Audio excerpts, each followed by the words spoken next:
এত বড় দেশের রাজা খলিফাতুল মুসলিমিন জুমার দিন বয়ান দিচ্ছে, গায়ের জামা এমন জীর্ণ শীর্ণ ছেঁড়া।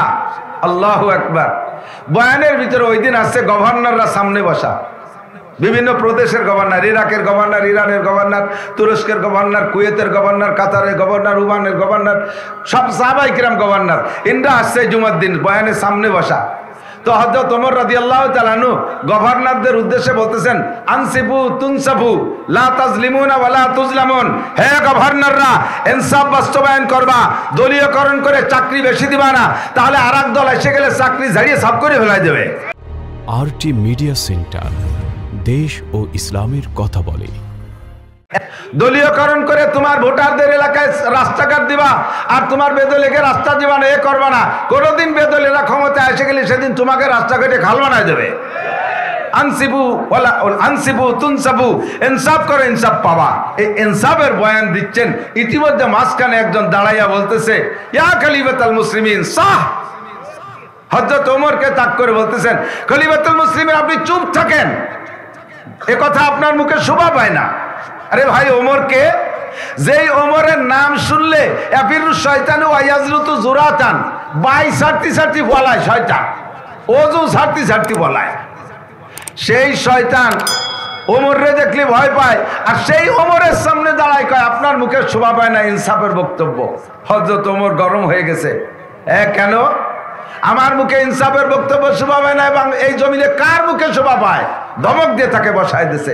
আব্দুল্লাহ ইবনে ওমর রাদিয়াল্লাহু তাআলা আনহু পাশে বসা, উনি বুঝে ফেলাইছে ওই লোকটার বক্তব্যের কথা, তর্জমা বুঝছে, ওর প্রতিবাদের তর্জমা বুঝে ফেলাইকে আব্বাজান লোকটাকে ধমক দিয়ে বসায় দিলেন। অবশ্যই আপনার ভিতরে বেইনসাফির কিছু পেয়েছে। আজকে আমি দুনিয়া নবী পাকের কাছ থেকে শুনেছি 10 জন মানুষ বিনা হিসাবে জান্নাতি, তার ভিতরে আপনার রোল নাম্বার আছে 2-3 মধ্যে। কিয়ামতে আপনাকে আল্লাহ তাআলা জান্নাতে ঠেকাবে না কোনো কিছুতে। এই লোকটার ভিতরে যে অভিযোগ রয়েছে, এই অভিযোগ যদি সে হাসরের মাঠে করে, আপনাকে জবাব দিয়ে যাওয়া লাগবে, আর জবাব দিয়ে যাইতে গেলে বাকি 9 জন ভেস্তে চলে যাবে, আপনি একটু পিছে পড়ে যাবেন, আর আপনি আমার আব্বা পিছে পড়ে যাবেন। এটা তো আমার ভালো লাগতেছে না। অবশ্যই এই সমাধান দুনিয়া থেকে করে যান। লোকটার কাছে শুনতে হবে কেন সে আপনাকে বন্ধ করে দিল বক্তব্য। হযরত ওমর গরম মানুষ, রাগী মানুষ, গলা ফুলে উঠছে, চোখ লাল হয়ে গেছে। উনি বললেন, বাবা আমার মাইন্ড নষ্ট হয়ে গেছে, আমি আর এই কথা জিজ্ঞাসা করতে পারছি না, তুমি আমার পক্ষ থেকে জিজ্ঞেস করো ও কেন এই প্রশ্ন করো। শান্তি যদি জগতের মানুষ পাইতে চাও তাহলে 3টে কাজ করো। 3টে জায়গায় তোমাদের শান্তি আমি আল্লাহ নিহিত রেখেছেন। 1 নম্বরে ইজা কানা উমারাকুম খিয়ারাকুম, যখন তোমাদের নেতারা ভালো হবে। জোরে বলেন নেতারা, আরো জোরে নেতারা। গাঁজাখোর নেতা ভালো, এবাখোর, ফেন্সিডিল, হিরোইনখোর, বিড়িখোর, বেনামাজি, দাড়ি চাচা, দাঁড়ায় মতে, খাড়ায় খায়, আইটে পায়খানা করে, টোন মারে, কথা কয় না, খালি না কবে, টোন মারে, মন মারে, রাস্তা মারে, খাল মারে, বিজিএফ কার্ড মারে, পঙ্গু ভাতা বেশি খায়, বয়স্ক ভাতা বেশি খায়, রোডের পিচ খোয়া মারিয়ে খায়, কারেন্টের খাম্বা তার মারিয়ে খায়। এই নেতা ভালো? এই নেতা ভালো? যে নেতা একাম করে তার দ্বারা দেশে কখনো শান্তি আসতে পারে? যাহা আসিবে তাহাই জনগণ পাইবে, এরকম হাতওয়ালা নেতা যখন তোমাদের হবে, ঠিক কিনা? খলিফাতুল মুসলিমিন হযরত ওমর ইবনে খাত্তাব রাদিয়াল্লাহু তাআলা আনহু বিশ্বের 2/3 এই বিশ্বের 2/3 তার রাষ্ট্রের আয়তন। ছাত্ররা মনে রাখবা, সারা পৃথিবীর 3 ভাগের 2 ভাগ ছিল হযরত ওমরের রাষ্ট্র। তাতে কটটুক হবে প্রায় বাংলাদেশের সমান, এর চেয়ে ছোট। বাংলাদেশের আয়তন 54,000 বর্গ মাইল, আর হযরত ওমরের রাষ্ট্রের আয়তন 2,40,00,000 বর্গ মাইল। এরকম কয়েকটা বাংলাদেশ লাগে অত বড় দেশের পায়খানা বান্তি, ঠিক না? এত বড় দেশের রাজা খলিফাতুল মুসলিমিন জুমার দিন বয়ান দিচ্ছে, গায়ের জামা এমন জীর্ণ শীর্ণ ছেঁড়া। আল্লাহু আকবার। বয়ানের ভিতরে ওই দিন আসছে গভর্নররা সামনে বসা, বিভিন্ন প্রদেশের গভর্নর, ইরাকের গভর্নর, ইরানের গভর্নর, তুরস্কের গভর্নর, কুয়েতের গভর্নর, কাতারের গভর্নর, ওমানের গভর্নর, সব সাহাবায়ে কিরাম গভর্নর, ইনরা আসছে জুমার দিন বয়ানের সামনে বসা। তো হযরত ওমর রাদিয়াল্লাহু তাআলা আনহু গভর্নরদের উদ্দেশ্যে বলতেছেন, আনসিবু তুনসাবু লা তাজলিমুনা ওয়ালা তুজলামুন। হে গভর্নররা, ইনসাফ বাস্তবায়ন করবা, দলীয়করণ করে চাকরি বেশি দিবা না, তাহলে আরেক দল এসে গেলে চাকরি ঝাড়িয়ে সাফ করে ফেলাই দেবে। দলীয়করণ করে তোমার ভোটারদের এলাকায় রাস্তাঘাট দিবা আর তোমার বেদলেকে রাস্তা দিবা না, এ করবা না। কোনোদিন বেদলেরা ক্ষমতায় এসে গেলে সেদিন তোমাকে রাস্তাঘাটে খাল বানায় দেবে। আনসিবু তুনসাবু, ইনসাফ করো ইনসাফ পাবা। এই ইনসাফের বয়ান দিচ্ছেন, ইতিমধ্যে মাঝখানে একজন দাঁড়াইয়া বলতেছে, ইয়া খলিফাতুল মুসলিমিন সাহ। হযরত ওমরকে তাক করে বলতেছেন, খলিফাতুল মুসলিমিন আপনি চুপ থাকেন, এ কথা আপনার মুখে শোভা পায় না। আরে ভাই, ওমরকে, যেই ওমরের নাম শুনলে এফিরু শয়তানু ওয়ায়াজরুতু জুরাতান, বাই সারতি সারতি বলায় শয়তান, ওযু সারতি সারতি বলায়, সেই শয়তান ওমরে দেখলে ভয় পায়। আর সেই ওমরের সামনে দাঁড়ায় কয় আপনার মুখে শোভা পায় না ইনসাফের বক্তব্য। হযরত ওমর গরম হয়ে গেছে, কেন আমার মুখে ইনসাফের বক্তব্য শোভা পায় না এবং এই জমিনে কার মুখে শোভা পায়? ধমক দিয়ে তাকে বসায় দিয়েছে। আব্দুল্লাহ ইবনে ওমর রাদিয়াল্লাহু তাআলা আনহু পাশে বসা, উনি বুঝে ফেলাইছে ওই লোকটার বক্তব্যের কথা, তর্জমা বুঝছে, ওর প্রতিবাদের তর্জমা বুঝে ফেলাইকে আব্বাজান লোকটাকে ধমক দিয়ে বসায় দিলেন। অবশ্যই আপনার ভিতরে বেইনসাফির কিছু পেয়েছে। আজকে আমি দুনিয়া নবী পাকের কাছ থেকে শুনেছি 10 জন মানুষ বিনা হিসাবে জান্নাতি, তার ভিতরে আপনার রোল নাম্বার আছে 2-3 মধ্যে। কিয়ামতে আপনাকে আল্লাহ তাআলা জান্নাতে ঠেকাবে না কোনো কিছুতে। এই লোকটার ভিতরে যে অভিযোগ রয়েছে, এই অভিযোগ যদি সে হাসরের মাঠে করে, আপনাকে জবাব দিয়ে যাওয়া লাগবে। আর জবাব দিয়ে যাইতে গেলে বাকি 9 জন বেহেশতে চলে যাবে, আপনি একটু পিছে পড়ে যাবেন, আর আপনি আমার আব্বা পিছে পড়ে যাবেন। এটা তো আমার ভালো লাগতেছে না। অবশ্যই এই সমাধান দুনিয়া থেকে করে যান। লোকটার কাছে শুনতে হবে কেন সে আপনাকে বন্ধ করে দিল বক্তব্য। হযরত ওমর গরম মানুষ, রাগী মানুষ, গলা ফুলে উঠছে, চোখ লাল হয়ে গেছে। উনি বললেন, বাবা আমার মাইন্ড নষ্ট হয়ে গেছে, আমি আর এই কথা জিজ্ঞাসা করতে পারছি না, তুমি আমার পক্ষ থেকে জিজ্ঞেস করো ও কেন এই প্রশ্ন করো, আমার আব্বাকে বক্তব্য রূপে বাধা দিলে কেন, তোমার কাছে কি অভিযোগ আছে? লোকটা বলতেছে, আব্দুল্লাহ গত জুমার দিন তোমার আব্বা গত জুমার পরে শনিবারে আমাদের ভিতরে রিলিফের কাপড় বন্টন করছে। বিদেশ থেকে আগত কাপড়, পিস কাপড়, কাপড়ের সাইজ এমন ছিল যার 1 পিস কাপড়ে আমাদের মধ্যে বেটে মানুষটার জামা হয় না, 1 পিস কাপড়ে আমাদের মধ্যে খাটো মানুষটা তার জামা হয় না। দেখো গত শনিবারে দেওয়া রিলিফের কাপড়ের জামা এই মসজিদে কারো গায়ে আছে নাকি? কয় না, তা তো নাই। কয় দেখো তোমার আব্বার গায়ে সেই রিলিফের কাপড়ের জামা দেখতেছি। আমাদের মধ্যে সবচেয়ে লম্বা তোমার আব্বা, আর 1 পিস কাপড় সবাই পেয়েছি, আর খাটো মানুষটার 1 পিস কাপড়ের জামা হয় না, আর তোমার আব্বার গায়ে সেই কাপড়ের জামা, নিশ্চয়ই উনি 1 পিস কাপড় দিয়ে জামা বানায় নাই, উনি নেছে 2 পিস। তো নিজে 2 পিস কাপড় নিয়ে জামা বানাইয়া আমাদেরকে 1 পিস করে দিয়ে আবার উনি ইনসাফের বক্তব্য দেয়। আব্দুল্লাহ বলো উনার মুখে শোভা পায় নাকি? হযরত ওমর, যে মানুষটা যত শক্ত ওই মানুষটা অত নরম। বিলির মধ্যে আঠাইলে মাটি, 6 মাস বৃষ্টি না হলে আঠা দিলে পাও কেটে যায়, এত শক্ত। আবার বৃষ্টি নামলে সবার আগে গলিয়ে একেবারে চেদ্রায় পড়ে, মোম হয়ে যায়, কথা কয় না? আর বালি ওড়ে, ধুলো ওড়ে, বৃষ্টি নামলে জমিয়ে টাইট হয়ে যায়। যে মানুষগুলো উপরে উপরে ফাঁকড়ি ফাঁকড়ি সুবি সুবি বাপ, ওগুলো মারির ফেলে। আর যারা একটু হাজিল ফাজিল ক্লাসের ওই ফাইজলামি মুখ পর্যন্ত শেষ।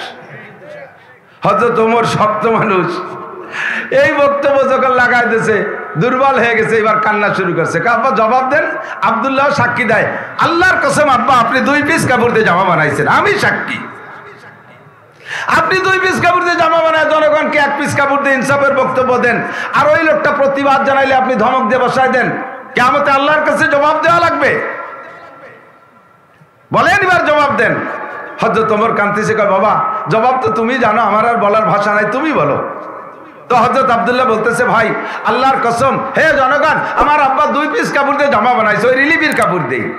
তবে এই 2 পিস কাপড় কোত্থেকে নিয়েছে এটা আপনাদের না জানা থাকার কারণে কিয়ামতে আমার আব্বাকে আটকায় দেবেন, আব্বার বেহেশতে যাইতে একটু সময় লেগে যাবে, আমি ছাড়াই দিচ্ছি। গত শনিবারে যে রিলিফের কাপড় বন্টন হয়েছে সবাই 1 পিস করে পেয়েছেন, আমার আব্বাও 1 পিস পাইছে। আমাদের বাংলাদেশ স্বাধীনের পরে আমাদের তৎকালীন প্রধানমন্ত্রী বঙ্গবন্ধু শেখ মুজিবুর রহমান সাহেবের বক্তব্য আমি ভিডিওতে শুনেছি। ওনার বক্তব্য, আমি যুদ্ধবিধ্বস্ত দেশের 7.5 কোটি বাঙালির জন্য 7.5 কোটি কম্বল আনলাম, তাহলে 7.5 কোটি মানুষ এক একটা করে পাবে, আমি মুজিবুর রহমানে একটা পাবো। এই যারা ভাগ করলি আমার কম্বল ডাকো, আমার কম্বল কই? সবে মাত্র দেশ স্বাধীন করে সেই দেশের প্রধানমন্ত্রী নিজের কম্বল পায় না। নেতৃত্ব কাকে বলে? হযরত ওমর বলেন, আব্দুল্লাহ বলেন, আমার আব্বা যত কাপড় বন্টন করেছে, প্রেসিডেন্ট হিসেবে উনি একটা কাপড় পায়, আমার আব্বা একটা কাপড়ই নিয়েছে। উনি জনগণের থেকে বাইরে না, উনি একটা কাপড় নিয়েছে। তবে দুইটা কাপড় কেন? আমাকেও একটা কাপড় দেওয়া হয়েছিল, আমিও তো একজন জনগণ, আমি একটা কাপড় পাই। আমার আব্বা গত শুক্রবারে যেই পোশাকটা পরে জুমা পড়াইছে, ভাই তোমার কি মনে আছে আমার আব্বার জামাটা কেমন ছিল?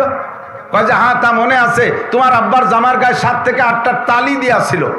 আমি নিজেই কেঁদে ফেলছি, এত বড় দেশের রাজা হইয়া তার জামা তালিওয়ালা, সে কেন্দ্রীয় জামে মসজিদে নবাবীর খতিব জুমার খুতবা দিচ্ছে, সেই সিরা তালিওয়ালা জামা গাইতে আমি মনে মনে সিদ্ধান্ত নিয়েছিলাম আজকে শুক্রবারের আগে তোমার আব্বাকে একটা জামা আমি বানাই দেবো খলিফাতুল মুসলিমিনকে, কিন্তু ব্যস্ততার কারণে পারি নেই। তবে আজকে এসে নতুন জামা দেখে সিদ্ধান্ত পাল্টাই দিছি, তোমার আব্বার জীবনও কোনোদিন জামা বানাই দেবো না, কারণ তোমার আব্বা 2 কাপড় দিয়ে জামা বানালো, কে আমাকে একটা দিয়ে। তো হযরত আব্দুল্লাহ বলতেছে, আমার আব্বার গায়ের সিরা জামা দেখে যদি তোমার খারাপ লাগে, তাহলে আমার কেমন লাগতে পারে? আমি তো বাবের সন্তান, আমি জানি আজকে গভর্নররা আসবে, দামি দামি আলিশান পোশাকে আসবে, আর এখানে খলিফাতুল মুসলিমিন সিরা জামা গায়ে দিয়ে খুতবা দেবে। আমি তার সন্তান হইয়া সহ্য করতে না পেরে আমার যে কাপড়টা পেয়েছিলাম, এই কাপড়টা দিয়ে আর আব্বার কাপড় দিয়ে, 2 কাপড় দিয়ে আমি আব্বাকে জামা বানাই দিছি। বলবেন না সুবহানাল্লাহ? ও ভাই, তাহলে কি তোমার আর অভিযোগ আছে?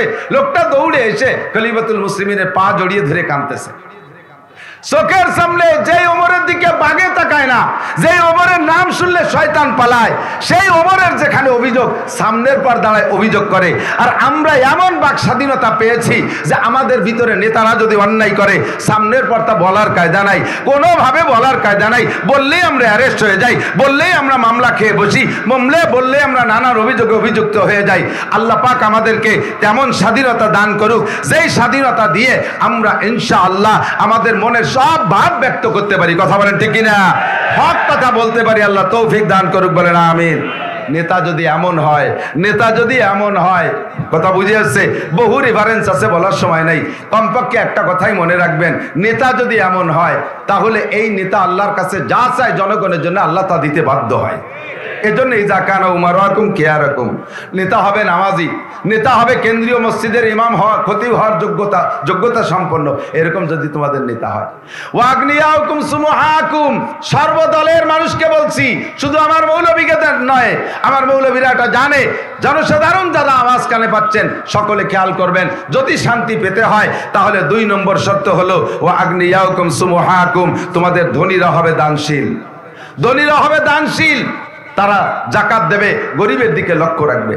3 নম্বরে উমুরুকুম শুরা বাইনাকুম, তোমাদের প্রত্যেকটা কাজ পরামর্শ সাপেক্ষে তোমরা সম্পাদন করবে।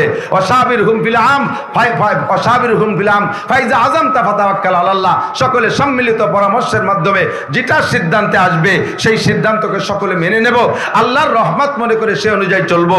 আমরা গোপালগঞ্জ উলামা পরিষদের পক্ষ থেকে প্রত্যেকটা কাজ পরামর্শ সাপেক্ষে করছি, আজকে পর্যন্ত এখানে নিয়ে আসছি। লক্ষ লক্ষ টাকা ব্যয় সব থানা থেকে কম বেশ দিয়েছে, আমরা শরীক ছিলাম আলহামদুলিল্লাহ।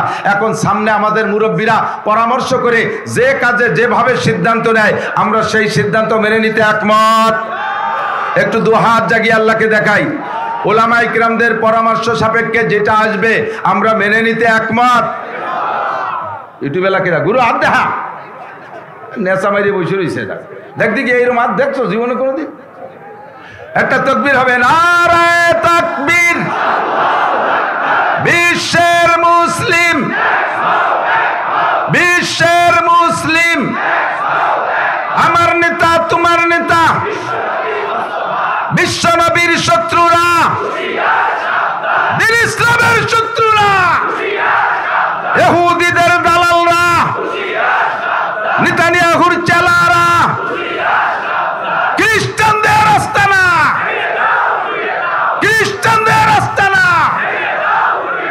নারায়ে তাকবীর। উলামায়ে কিরাম যেখানে, আলেম উলামা যে ইজতেমায়, আলেম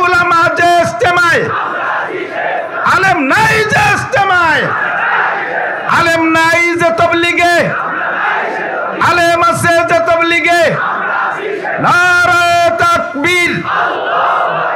গোপালগঞ্জ উলামা পরিষদের পক্ষ থেকে আয়োজিত মাহফিলের আমার বক্তব্যের শেষ প্রান্তে আমরা আবারও ঘোষণা দিচ্ছি, আবারও প্রস্তাব রাখছি, আমার বাংলাদেশের সমস্ত উলামায়ে কিরাম, উলামায়ে দেওবন্দি, উলামায়ে কওমি ঐক্য মঞ্চে আসতে হবে। সকলে বলেন, আমরা সকলে একমত হইয়া এক নেতৃত্বের অধীনে সামনে আগাইতে চাই। আর উলামায়ে কিরাম পরামর্শ সাপেক্ষে তাবলীগ বলেন আর যা কিছু বলেন না কেন, সমস্ত উলামায়ে কিরাম একমত হয়ে যে পরামর্শ দেবে, যে দিক নির্দেশনা দেবে, আমরা মানার জন্য প্রস্তুত আছি, ঠিক কিনা? আল্লাহ তাআলা আমাদেরকে বুঝার, আমল করার তৌফিক দান করে।